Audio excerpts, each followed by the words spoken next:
Hey everybody, it's Kevin from 3D Printed Props. In today's video, I'm going to show you how I designed, printed, finished, and weathered these weapons from the horror movie Thanksgiving.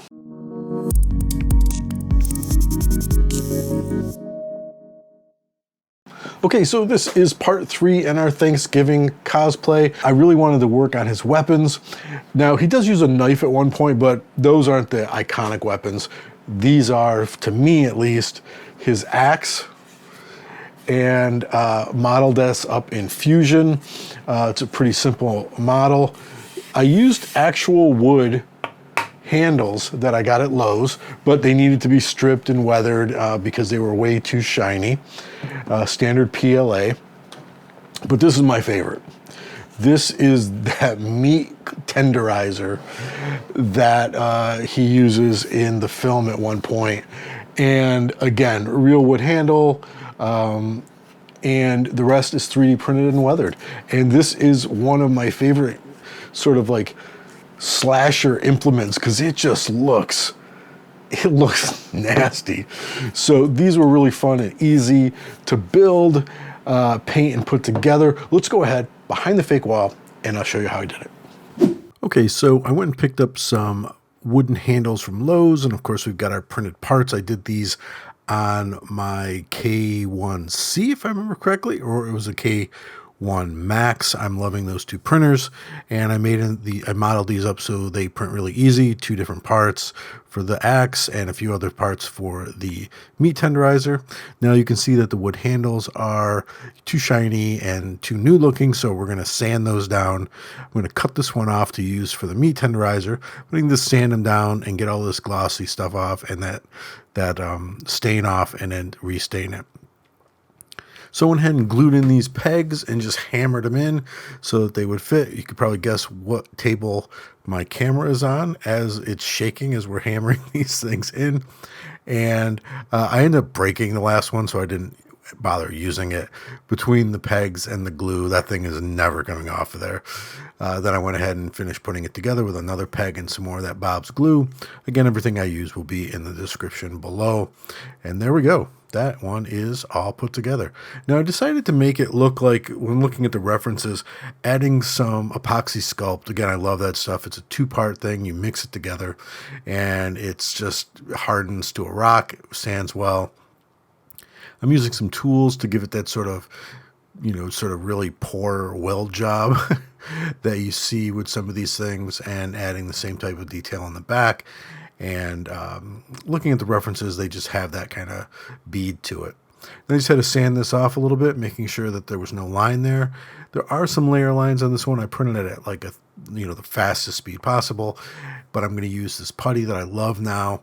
It dries super fast, it goes on really smooth, and it doesn't crack and shrink like the glazing putty. I went a little overboard, but I figured why not. I hit it with a sander and it was fine. Now I'm going to take these outside, sand them down. As you can see, here they are, raw now. There's no more stain, no more lacquer on those. The parts came out really well too, hardly any layer lines, virtually none. I added a little bit more of the epoxy sculpt. I noticed another sort of detail. I'm going to use this burnished umber. I love the sort of modeling look that it has. Some flat iron and some stain for the handles. So I went ahead and just restained all these handles up. I noticed in the reference that it had a sort of a reddish hue to it, so I did that.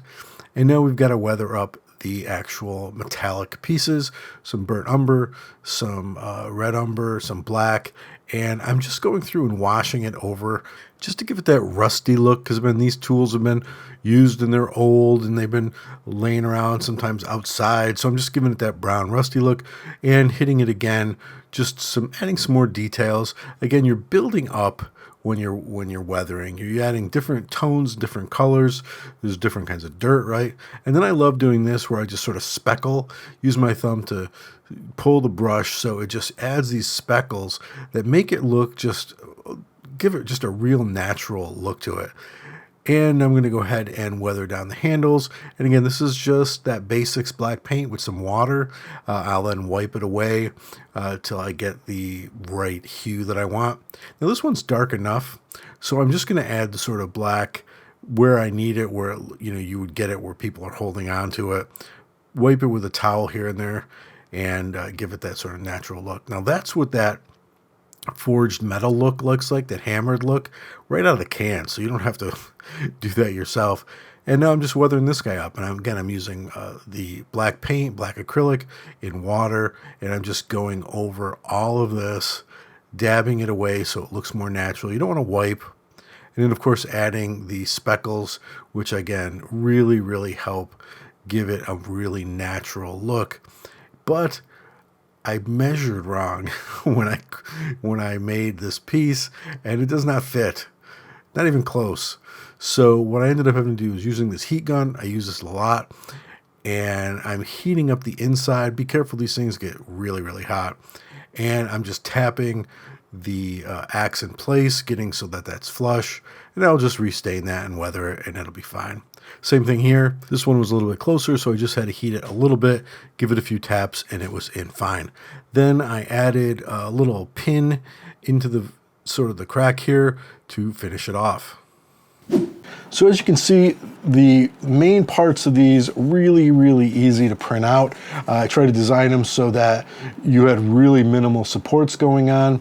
This is just standard PLA handles you can get at Lowe's or anywhere. Maybe look in your garage and see if there's some things that you don't use anymore or are broken implements you can just take from. Then it's just a question of weathering with some standard paints. And I am really super happy with these. They'll be con safe. And I'm going to be going to the TerrorCon in Maryland this summer. So if you're there and you see the Thanksgiving John Carver walking around, it'll be me. Stop and say hi. Let's get a picture together. And I'm really looking forward to it. I'm really looking forward to dressing up like this guy. All right, guys, thanks a lot. I really appreciate it. If you like the channel, if you like the video, please like and subscribe. Hit the little bell. You'll get notifications. Next up for Thanksgiving is going to be a full suit up and a photo shoot. So really, really excited for that. All right, guys, take it easy.